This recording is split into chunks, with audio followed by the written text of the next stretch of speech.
আগামী নির্বাচন এদেশের জন্য একটা অ্যাসিড টেস্ট। এদেশে একটি নির্বাচন শতবার সুস্থ হয় নাই। ৭৩ লুটপাট, এরপরে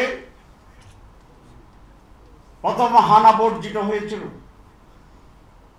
সেটা কোনো সঠিক ভোট ছিল না। 90%, 99% ভোট কি কাজ করলে এটা সুস্থ না অসুস্থ? এরপরে যত নির্বাচন হচ্ছে ৮৬, ৮৮ সুস্থ হয়, ৯১ কিছুটা সুস্থ হয়েছে, এরপরে ৯৬ তার চেয়ে খারাপ, ২০০১ মোটামুটি, ২০০৮, ২০১৪, ২০১৮, ২০২৪ এগুলো কিরকম হয়েছে বলার কোনো দরকার আছে? So this is acid test. এটা লিখবেন পত্রিকায়, আগামী নির্বাচন বাংলাদেশের অস্তিত্ব রক্ষার অ্যাসিড টেস্ট। এই নির্বাচন যদি সঠিক না হয় বাংলাদেশ অস্তিত্ব সংকটে পড়ে যাবে, এবং কি হবে আল্লাহ ভালো জানে। শুধু আগামী নির্বাচনকে শতভাগ সুস্থ করার দায়িত্ব এই সরকারকে বহন করতে হবে, এই ইলেকশন কমিশনকে বহন করতে হবে, এবং সেটা সুষ্ঠু করার জন্য জনগণকেও সেখানে সহযোগিতা করতে হবে। আমি সেই আহ্বান জানিয়ে, প্রত্যাশা জানিয়ে, লক্ষ্মীপুরে ঘরে ঘরে গিয়ে মানুষকে সংগঠিত করে একটা সুস্থ নির্বাচনের মাধ্যমে আমাদের ভাই, ছোট ভাই, প্রিয় ভাই, যোগ্য ভাই, বড় ধরনের সংগঠক এবং নেতা, ছাত্র শিবিরের কেন্দ্রীয় সভাপতি ছোটখাটো জিনিস। এবার যে বিপ্লব হয়েছে, এই বিপ্লবের যারা মেক করেছে, ভূমিকা নিয়েছে, এদের সীমাহীন কন্ট্রিবিউশন ইসলামী ছাত্র শিবির।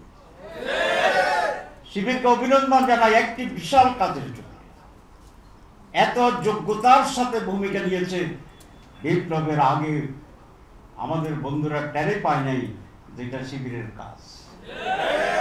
শিবির এত এফিশিয়েন্টলি সবাইকে ইনভলভ করার জন্য নিজেকে ঢেকে দিয়ে মূল কাজটা হাসিল করতে পেরেছে, আলহামদুলিল্লাহ। This is the strength of Islamic movement. এই রেজাউল শুধু শিবিরের কেন্দ্রীয় সভাপতি ছিল না,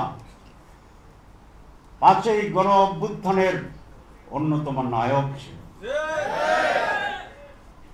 একটি গাইডিং কমিটি ছিল পিছন থেকে গাইড করার জন্য, সেই কমিটির অন্যতম নেতা ছিল রেজাউল করিম। সুতরাং ৭১-এর স্বাধীনতা যুদ্ধের বয়স তার ছিল না, কিন্তু দ্বিতীয় স্বাধীনতার মুক্তি এই সংগ্রামের শুধু নায়কে নয়, অন্যতম প্রধান নেতৃত্বের দাবিদার। সে যদি আজকে এই জন্য মেডেল দেওয়া হয়, উপাধি দেওয়া হয়, তাহলে সবচেয়ে প্রধান যে উপাধিটি হবে তার একটি পাবে রেজাউল করিম। সুতরাং তাকে একজন ক্যান্ডিডেট ভেবে আপনার ভোট চাইবেন না, তারা সার্বিকভাবে মেলে ধরবেন, তাকে সার্বিকভাবে মানুষের কাছে পরিচয় তুলে ধরবেন। সবাইকে ধন্যবাদ। আসসালাম।